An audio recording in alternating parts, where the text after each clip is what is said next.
Assalamualaikum dan salam sejahtera. Pada tahun 50, rakyat Malaysia hanya lebih kurang 5 juta sahaja. 80% dari rakyat Malaysia duduk di luar bandar dan jumlah pengundi pada tahun 50-an hanya 1 juta. Hari ini, 70 tahun kemudian, rakyat Malaysia sudah 33 juta. 20% sahaja duduk di luar bandar. 80% duduk di bandar. Dan jumlah rakyat Malaysia yang boleh mengundi melebihi 18 juta. Semasa tahun 50, parti seperti UMNO, MCA, MIC dan juga PAS memang relevan. Memandangkan ramai rakyat Malaysia, 80% duduk di luar bandar dan boleh dianggap majoriti semasa itu 80 lebih hingga 90% orang Melayu. Ini tahun 50 sebelum merdeka. Hari ini, keadaan sudah berubah. MCA dan MIC pun tidak lagi mendapat sambutan seperti dulu. Dan parti macam UMNO dan PAS ni, mereka sudah mula tidak relevan bagi rakyat Malaysia. Kalau 70 tahun dulu, di mana 80 hingga 90% boleh dianggap sebagai orang Melayu dan orang Islam, dan 80% dari mereka duduk di luar bandar, maka parti macam UMNO dan PAS ni memang relevan bagi rakyat Malaysia. Hari ini, bukan saja 80% dari rakyat Malaysia tidak lagi duduk di luar bandar, tapi 10% dari rakyat Malaysia duduk di luar negara. Merata. Bukan saja di Singapura, di China, di Sweden, di England, Australia, merata. Dan ramai dari rakyat Malaysia yang duduk di luar negara, duduk di luar Malaysia, majoriti mereka anti kerajaan. Dan mereka rela balik mengundi, walaupun 2-3 hari sahaja kena balik, mereka undi untuk pembangkang. Oleh kerana itulah tahun 2018 boleh dianggap pembangkang ni prestasi dia cemerlang. Sebab bukan saja rakyat bandar, tapi rakyat luar Malaysia semua undi untuk pembangkang.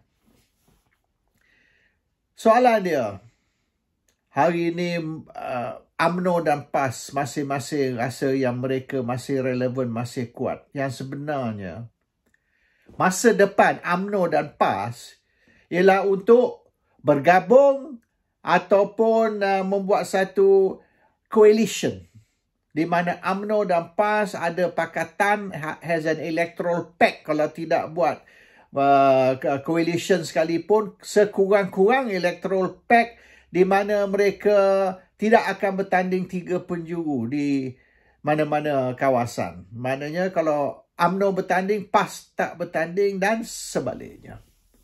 Kalaulah UMNO dan PAS ni masih sombong, masih rasa yang mereka ni top gun, UMNO dan PAS akan menghadapi samalah nasib seperti MCA dan MIC. Parti yang tidak lagi relevan di zaman sekarang, 70 tahun kemudian, oleh kerana rakyat Malaysia sudah boleh dikatakan migration of rural to urban. Bermaknanya dulu 80% rakyat Malaysia duduk di kawasan rural, kawasan luar bandar. Hari ini 80% rakyat Malaysia duduk di bandar dan ramai juga duduk di luar Malaysia. Market sudah berubah. The market has changed. Jadi sebagai orang marketing ni, kita kena tahu market demand ni apa sekarang. Dan semalam di dalam satu dialog yang kita ada,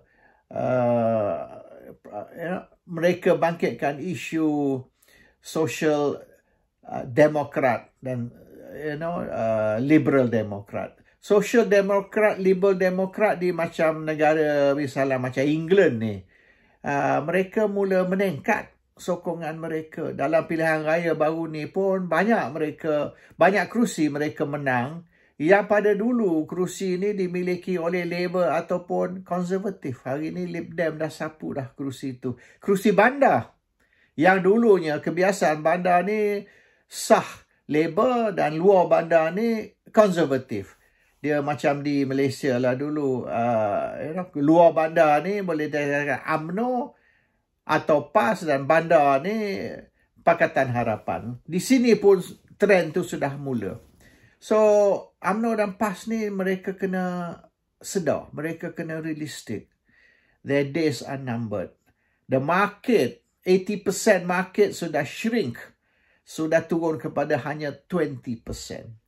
Jadi kalau UMNO dan PAS berharap kepada the traditional market, pengundi tradisional mereka iaitu luar bandar, mereka akan mendapati yang jumlah undi mereka perolehi akan kurang.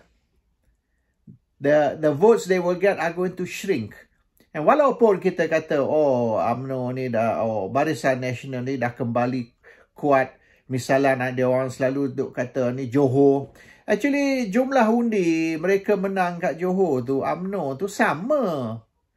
Tak meningkat pun. Cuma pembangkang menang undi kurang dari dulu. Itu saja. Dan kita kena kaji sebab apa ramai tak keluar mengundi. Jumlah pengundi rendah. Dan mereka tidak mengundi untuk pembangkang. Dan UMNO masih dapat undi yang sama. Adakah mereka ni protes? Bermaknanya mereka dah marah dengan pembangkang, menyampah dengan pembangkang. Message mereka is, sekira pembangkang ni don't get the act together, maka kita tidak akan undi untuk pembangkang. Sebaliknya, kita tak mau undi untuk UMNO dan Barisan juga. So, kita tak mau UMNO Barisan, kita nak ajar sikit pembangkang ni supaya mereka sedar, jadi kita tidak undi. That is a protest. Ada yang protest vote, mereka keluar rosakkan undi. Ada yang tak keluar mengundi. Dan nampaknya the protest vote adalah mereka yang did not vote. That is the protest vote. So, UMNO dan PAS ni masing-masing merasa mereka ni masih kuat, sokongan mereka masih tinggi. PAS tidak perlu UMNO, UMNO tidak perlu PAS. Yang sebenarnya, pilihan raya Mei 2018 sudah membuktikan UMNO dan PAS ni, they need each other lah. Jadi yang orang UMNO duk cakap besar, orang PAS pun ada ramai yang cakap besar. Sedar sikit lah. Kalau Mei 2018 ni masih tak cukup untuk menyedarkan mereka yang their days are numbered, oleh kerana the market is changing. In marketing terms, we talk about the market demand is changing. Dan kalau mereka tak sedar lagi, bermaknanya UMNO PAS can join MCA, MIC dan mungkin gerakkan juga as a non-relevant, non-entity political party. Ini boleh dikatakan the future of all these old parties. Mereka ditubuh masa 70 tahun dulu, tahun 50, PAS 51, UMNO 46. Masa tu market dia lain. Masa tu the makeup of Malaysia's population lain. Hari ni keadaan sudah berubah. Masa tu rakyat Malaysia ni were denied information. Harap Jabatan Penerangan sajalah kalau nak dapat maklumat.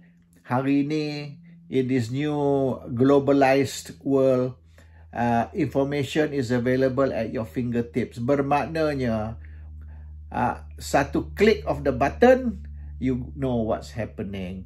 So, kerajaan ataupun parti-parti politik tak boleh lagi nak bohong pengundi macam masa dulu.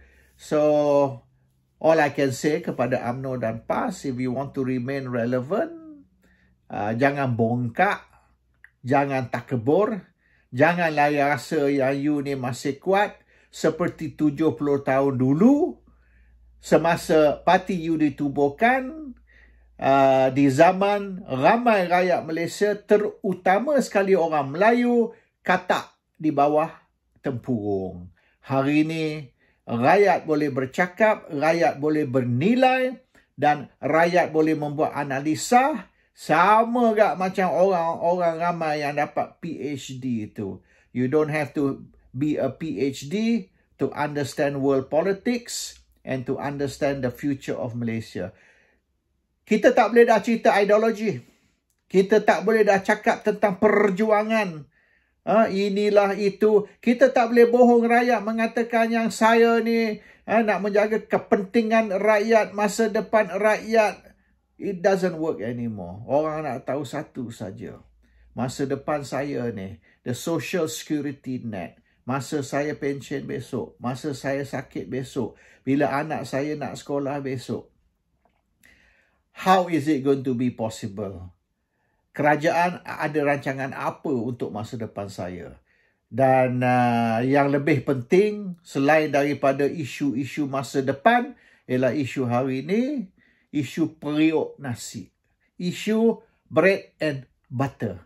Bagaimana saya nak makan hari ini, malam ini, besok, lusa? Sekiranya orang politik ni asyik berpolitik, masih fokus kepada rebut kuasa dan masih bertekak dan bergaduh tentang siapa sepatutnya jadi Perdana Menteri. Dia ada satu analogi atau istilah bahasa Inggeris, narrow fiddling while Rome burns. Bermaknanya pemimpin-pemimpin di atas tu tidak faham masalah rakyat di bawah. Mereka di atas tu masih fokus kepada isu-isu nafsu mereka, tamak kuasa mereka. Sementara itu rakyat papa kedana, rakyat lapar dan rakyat tidak tahu masa depan mereka ni ke mana dan siapa akan menjaga kepentingan mereka. Nampaknya orang politik ni sudah tidak boleh diharap, tak peduli orang politik dari kerajaan ke, dari pembangkang ke, dari third force ke, semua tak boleh diharap. Semua nak jaga nafsu mereka sendiri dan dia mengguna rakyat sebagai alasan mereka nak berkuasa kerana nak menjaga kepentingan rakyat, padahal mereka nak berkuasa kerana kepentingan diri sendiri. Assalamualaikum, salam sejahtera.